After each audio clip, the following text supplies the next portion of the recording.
Olá, família! Sejam todos bem-vindos ao estudo diário das Escrituras. Essa semana nós estudamos aqui o Doutrina e Convênio, seção 19, e hoje eu vou compartilhar mais alguns versículos, mas deu tempo, né, de compartilhar todos os versículos no canal essa semana. Então eu peguei um outro tópico, né, um pouco diferente para compartilhar com vocês. Começando aqui falando sobre a Rádio Musical FM, que é uma rádio que tem debates, né, entre pastores, religiões diferentes. E o Lucas Guerreiro foi convidado, né, para um desses debates lá. O Vitor Neres também já foi convidado lá para Musical FM. E eles fazem debates. E no dia que o Lucas foi, o debate era que se Jesus Cristo, que nós acreditamos, né, nós, a Igreja de Jesus Cristo dos Santos dos Últimos Dias, é o mesmo Cristo, né, é o mesmo Jesus das Escrituras.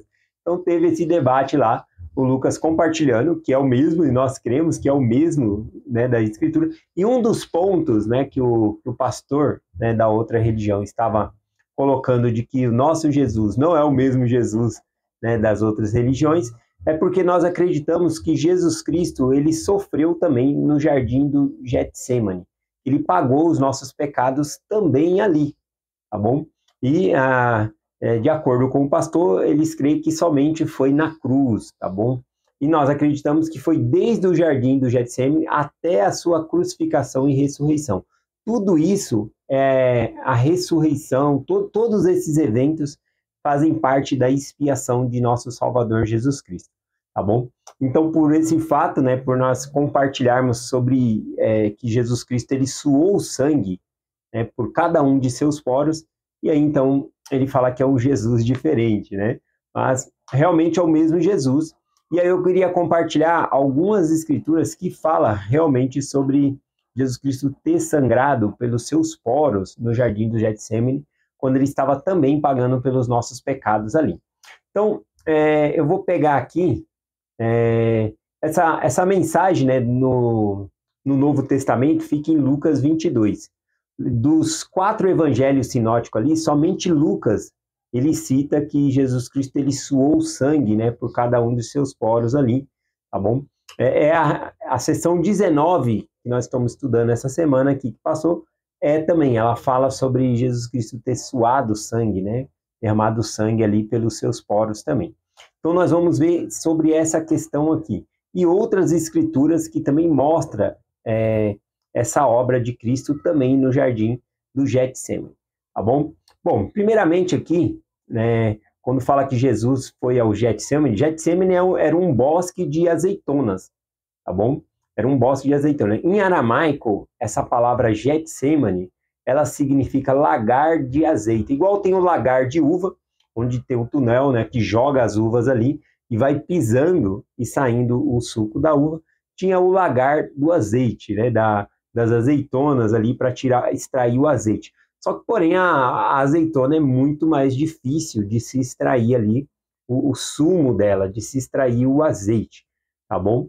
Então, o processo é diferente, ele é colocado em camadas, em saco, e depois é colocado prensado, né, em pedras ali, e uma alavanca prensando mais ainda ali, para sair o óleo de oliva, tá bom? E o primeiro óleo, sim, é verdadeiro, o primeiro óleo que sai da oliveira, ele é vermelho, cor de sangue, tá bom? Então, inclusive Isaías fala que Jesus Cristo, ele seria espremido, né, esmagado, né, pelos nossos pecados, tá bom? Então, nós também, essas escrituras mostram o jardim do Getsêmani ali. Então, eu peguei aqui, na conferência de outubro de 2016, o discurso do D. Todd Christofferson, não é? Apóstolo da igreja. Ele compartilhou um discurso chamado Permanecei no Meu Amor. E parte desse discurso ele fala sobre esse jardim do Getsêmani, né? Essa parte de tirar o azeite da azeitona, que também simbolizava a expiação de Jesus Cristo, tá bom? Assim como Jesus Cristo pisar o lagar, né, que ele fica todo tingido de vermelho, também simbolizava a expiação de Jesus Cristo. Então vamos lá. Aqui o D. Todd Christofferson, ele diz o seguinte: é interessante e simbólico que Jesus verteu sangue por cada um de seus poros. Ele sofreu no Getsêmani, no lugar da prensa de azeite, Para produzir azeite na época do Salvador, as azeitonas eram primeiramente esmagadas e rolando-se em uma grande pedra sobre elas. Depois a polpa resultante era colocada em cestos macios e vazados, né? E eram empilhados uns sobre os outros. O peso deles fazia escoar o primeiro e mais fino azeite. Depois eram aplicadas mais peso, mais pressão, e era colocado uma grande trave em cima do cesto, e empilhando, colocando mais pedra para extrair a última gota de azeite. E ele compartilha aqui. E é verdade, o primeiro azeite que a fluir era vermelho, da cor de sangue. Então, esse é um dos simbolismos, né, da expiação de Jesus Cristo que ele passou no Getsemane, né, onde ele realmente foi esmagado, né, por nossos pecados, tá bom? Nós encontramos essa escritura lá em Lucas, capítulo 22, do versículo 39 ao 44, tá bom? Então, o relato de Lucas, ele traz alguns detalhes que o livro de Mateus, Marcos e João não traz. E quando Jesus Cristo estava no jardim de Getsemane, apareceu um anjo que o fortalecia e também falou sobre o sangramento que Jesus Cristo passou pelo seu corpo ali, tá bom? Vamos ler essa parte aqui. Em Lucas, capítulo 22, o versículo 43, diz assim: E apareceu um anjo do céu que o fortalecia. E o versículo 44, e posto em agonia, orava mais intensamente, ou seja, a agonia que ele estava passando pelos pecados de todas as pessoas. E o seu suor fez-se como grandes gotas de sangue que corriam até o chão. Aqui, né, falou que o suor dele tornou-se como gotas de sangue que corriam até o chão, ou seja, o chão ficou ensopado, a roupa dele, tá bom? Toda ficou tingida ali de vermelho por causa do sangue que ele estava vertendo. Na tradução de Joseph Smith, ele coloca aqui na seguinte verbo, né? Ele coloca aqui: ele suou grandes gotas de sangue, ao invés de colocar aqui como está em Lucas, né? E o seu suor fez-se como grandes gotas de sangue. Ele fala da ação de Jesus Cristo transpirar sangue, tá bom? Por cada um de seus poros ali. Uma outra escritura, né, só para não ficar isolada somente em Lucas, ou as pessoas falam, não, mas vocês acreditam só porque está em Lucas que ele suou sangue? Então, muitas religiões, eles creem nisso como uma maneira figurada, que realmente Cristo não suou sangue pelo seu corpo. Mas nós acreditamos em outras escrituras também que mostram que Cristo ele realmente suou sangue pelos nossos pecados. Uma dessas escrituras está em Mosias, capítulo 3, versículo 7, tá bom? Lá, quem está falando é o rei Benjamim, que também era um profeta, e ele diz assim sobre Jesus Cristo: Eis que ele sofrerá tentações, dores corporais, fome, sede, cansaço, maiores do que o homem podem suportar sem morrer. Eis que sairá sangue de cada um de seus poros, tão grande será a sua angústia pela iniquidade e abominação de seu povo. Então aqui fica bem claro, né, que sairia sangue de cada um de seus poros por causa da iniquidade de seu povo. Aqui também falou que Cristo ele sofreria dores, cansaços, todo tipo de agonia que o homem não seria capaz de suportar, né? Aqui diz assim, ó: dores corporais, sede, fome, maiores do que o homem pode suportar sem morrer. Isso significa que o homem, se fosse passar pelo que Cristo passou, ele morreria antes, tá bom? Porque nós temos um sistema de defesa no nosso corpo que, quando nós passamos por uma dor intensa, extrema, o corpo ele tem um sistema de defesa que é o desmaio. A gente desmaia e já não sente nada, tá bom? Ou se não desmaiar, é como um disjuntor de uma casa que desliga.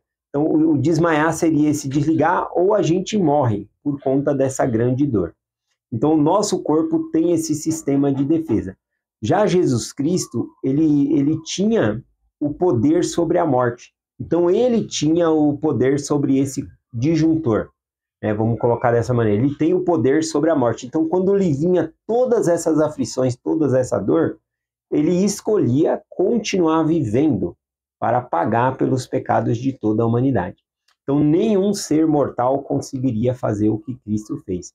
Então, na verdade, o que nós atribuímos a Cristo por ele ser divino como uma vantagem, nesse caso, tornou-se mais dor para ele, porque ele podia aguentar mais dor sem morrer, tá bom? E assim, então, que por conta dessa grande agonia e dor, ele transpirou, ele soltou sangue por cada um de seus poros. Então, essa é uma das escrituras que nós cremos também, tá bom? E a outra está aqui, né, tem uma no Velho Testamento que eu gosto também, porque os sacrifícios no Velho Testamento, eles apontam para o sacrifício de Cristo.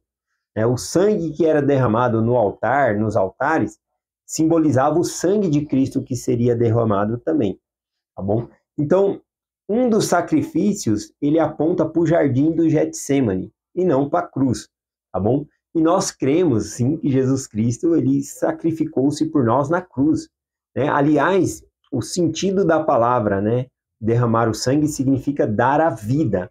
E foi na cruz que ele deu a sua vida, tá bom? Ele deu a vida por nós, né? Ele deixou de viver por nós, tá bom? Ele pagou. E também ele viveu por nós, né? Quando precisava aguentar toda aquela dor para pagar por todos os nossos pecados, ele continuou vivendo, sofrendo ali. Então, sim. Aqui, então, no Velho Testamento, tem um dos sacrifícios que aponta justamente para o sacrifício que Jesus Cristo fez também no jardim do Getsêmani, de sangrar, né, por cada um de seus poros. Se encontra aqui em Levítico, capítulo 1, versículo 14 em diante aqui, né, fala do sacrifício de aves, diz assim: e se a sua oferta ao Senhor for holocausto de aves, oferecerás a sua oferta de rolinhas ou pombinhas. E o sacerdote oferecerá no altar. Lhe torcerá o pescoço e queimará sobre o altar. E o seu sangue será espremido na parede do altar. Quando fala aqui espremido, né, fala que não é cortado. Veja que esse sacrifício aqui, ele não é cortado como os outros, né? Os cordeiro é degolado, a maioria dos gado miúdo ou maior, né, boi, eles eram degolados, tá bom? Ali com um punhal. Já o da ave, ela não era degolada, era quebrada o pescoço. Olha o procedimento que eles usavam. Aqui fala que elas eram espremido o seu sangue. A preparação, né, para fazer isso, versículo 16, Levítico 1, versículo 16. E o seu papo com as suas penas tirarás e lançarás juntos ao altar, para o lado do oriente, no lugar da cinza. Então fala aqui que após matar a ave, era tirado a pena da ave. Quando tira a pena da ave, fica aqueles buraquinhos, né, da pele, né, da onde a pena era grudada. Então fica aqueles buraquinhos. Quando o sacerdote ele pegava a ave e espremia, saía sangue justamente por esses buraquinhos, simbolizando o sangue de Cristo que seria derramado no jardim do Getsêmani. Então esse sacrifício significava o sacrifício de Cristo.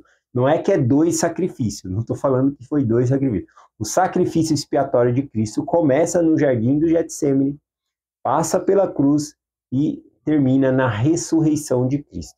Bom, então esse é a expiação, o sacrifício que nós acreditamos que Cristo fez por nós, tá bom? E ele é imensurável, né, para se dizer o tamanho da dor, o tamanho do sacrifício que Deus teve por sacrificar-se por nós. O apóstolo Paulo, ele fala sobre isso, que não dá para calcular o tamanho, a largura, o comprimento, a extensão, não tem como se calcular o tamanho da expiação de Jesus Cristo. Então vamos lá, finalizando a mensagem de hoje, falando sobre Jesus Cristo ter suado pelo sangue por nós, também aqui em Doutrina e Convênio, na seção 19, a partir do versículo 15, é bem explícito, é bem claro, mostrando sobre essa parte do sacrifício de Cristo. Diz assim: qual dolorosos tu não sabes, qual intenso tu não sabes, sim, qual difícil de suportar tu não sabes, pois eis que eu, Deus, sofri essas coisas por todos, para que não precisem sofrer, caso se arrependam. Sofrimento que fez com que eu, Deus, o mais grandioso de todos, tremesse de dor e sangrasse por todos os poros, e sofresse tanto no corpo como no espírito, e desejasse não ter de beber a amarga taça e recuar. Então aqui fala que Cristo ele sofreu sim, tanto corporal como espiritualmente. Ele sofreu a angústia de todas as pessoas, de tudo. Ele sofreu tudo por nós. Esse foi o sacrifício dele, que fez com que o sangue dele fosse expelido, né, para fora do seu corpo ali. Tá bom? Uma dor que nós não conseguimos imaginar, né? Acreditamos também que essa mesma dor, ela veio a Jesus Cristo na sua crucificação. Ele sentiu, não foi uma crucificação comum, né? Aos olhos de quem estava assistindo, sim. Até mesmo Pilatos, né, quando soube que Jesus, que foi José de Arimateia, né, não lembro, que foi pedir o corpo para Pilatos, ele falou, mas já morreu, né? Porque havia horas, né, 3 horas, 4 horas que Jesus Cristo estava crucificado. E uma pessoa crucificada, ele ficava 3, 4 dias na cruz, tá bom? Mas a crucificação de Cristo não foi algo comum.